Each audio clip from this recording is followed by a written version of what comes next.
Hello and welcome to my YouTube channel. My name is Neelam Bodh and you can see my introduction on the screen. Today I am here with a new topic that is from drafting, right to legal representation from the appearance chapter. Right to legal representation, this is the topic. So what is the meaning of legal representation? Legal representation means to represent any applicant or appellant before the tribunal or in court. Like अगर कोई case होता है और हम advocate appoint करते हैं तो वो एडवोकेट हमें रिप्रेजेंट कर रहा है कोर्ट के सामने, उसी को बोलते हैं लीगल रिप्रेजेंटेशन। यहाँ पर हम पढ़ेंगे कि किस किस को राइट है जो रिप्रेजेंट कर सकता है कोर्ट और अपीलेट ट्रिब्यूनल के सामने। तो सबसे पहले पढ़ते हैं कंपनीज एक्ट के अंदर लीगल रिप्रेजेंटेटिव कौन बन सकता है। As per section 432 of the Companies Act 2013, the applicant or the appellant may either appear in person or authorize one or more chartered accountant, company secretary, cost accountant, legal practitioner or any officer to present his or its case before the tribunal as or appellate tribunal as the case में भी। Under companies act या तो वो person खुद appear हो सकता है या ऑथराइज कर सकता है सीए या सीएस या सीएमए या फिर किसी लीगल प्रैक्टिशनर को या अपने ही किसी ऑफिसर को अपना केस प्रेजेंट करने के लिए ट्रिब्यूनल के सामने या अपीलेट ट्रिब्यूनल के सामने। ऑथराइज रिप्रेजेंटेटिव का क्या मीनिंग है यहाँ पर?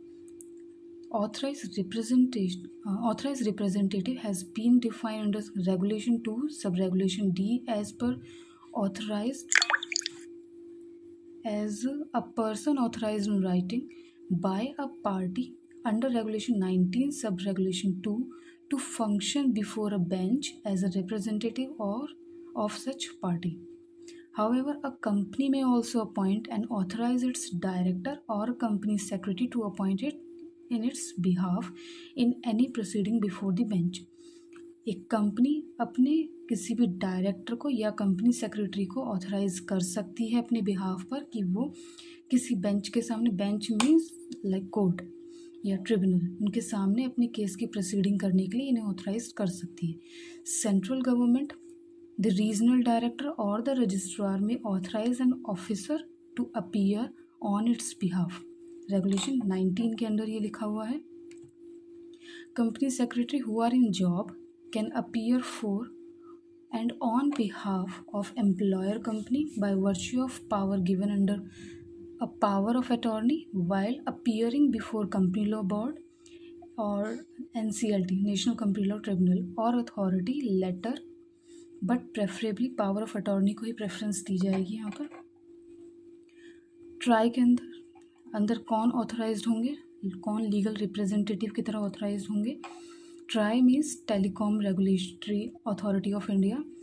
Section 17 of telecom regulatory authority of India act 1997 authorised company secretary to present his or its case before the appellate tribunal. केवल कंपनी सेक्रेटरी को ही ऑथराइज्ड किया गया है इसमें। Under the SEBI act section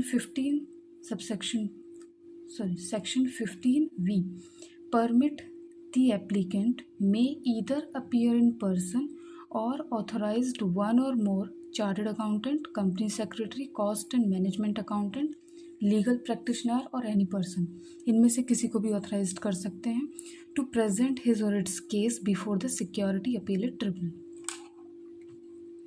Under the Competition Act, Section 35 and 53S of the Competition Act 2002, as amended in 2007, authorized company secretary in practice to appear before Competition Commission of India and Competition Appellate Tribunal.